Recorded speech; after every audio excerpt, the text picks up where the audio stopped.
Hey guys, railway ஸ்டேஷனில் கிடைக்கிற அந்த crispy railway veg cutlet taste ஞாபகம் இருக்கா? இன்னைக்கு அதை வீட்லேயே ஈஸியாக பண்ணலாம். ஃபர்ஸ்ட் ஒரு பவுலில் 1 cup onion, 1 cup corn, 1 cup பட்டாணி, 1 cup cabbage, 1 cup carrot, 3 tablespoon வெங்காயத்தாள், 1 cup beetroot, 2 cup boiled potato.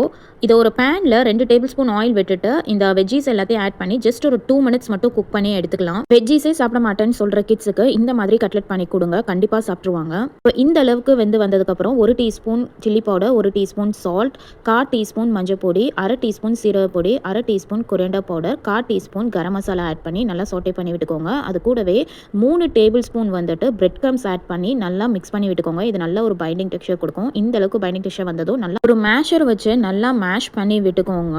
சில கிட்ஸ் வந்துட்டு இந்த வெஜிடபிள்ஸ் முழுசாக இருந்தால் சாப்பிட மாட்டாங்க. இந்த மாதிரி மசிச்சு விட்டால் அவங்களுக்கு தெரியாது. கையில் நல்லா ஆயில் அப்ளை பண்ணிவிட்டு உங்களுக்கு பிடிச்ச ஷேப் இது பண்ணிக்கோங்க. நான் டியர் ட்ராப் ஷேப்பில் வந்து ரெடி பண்ணி வச்சுக்கிறேன். இந்த ஷேப்பில் தான் மோஸ்ட்லி ரயில்வே ஸ்டேஷனில் கொடுப்பாங்க. இதோட டேஸ்ட் ரொம்பவே நல்லாயிருக்கும்.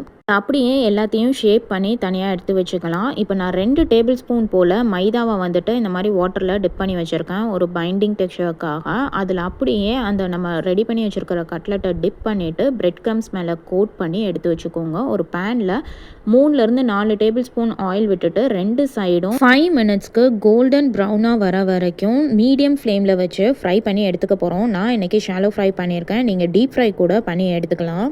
இது நல்லா சூடாக இருக்கிறப்பவே டொமேட்டோ கெச்சப் கூட சர்வ் பண்ணுங்கள். டீ டைமுக்கு ஒரு பர்ஃபெக்டான ஒரு ஸ்நாக். இஃப்தாருக்கு ரொம்பவே நல்லா இருக்கும். பாருங்கள் எவ்வளோ கிறிஸ்பியாக வந்திருக்கு. இந்த வீடியோவை சேவ் பண்ணிவிட்டு ட்ரை பண்ணி பாருங்கள். நம்ம சேனலை இன்னும் சப்ஸ்கிரைப் பண்ணாதவங்க சப்ஸ்கிரைப் பண்ணி சப்போர்ட் பண்ணுங்கள்.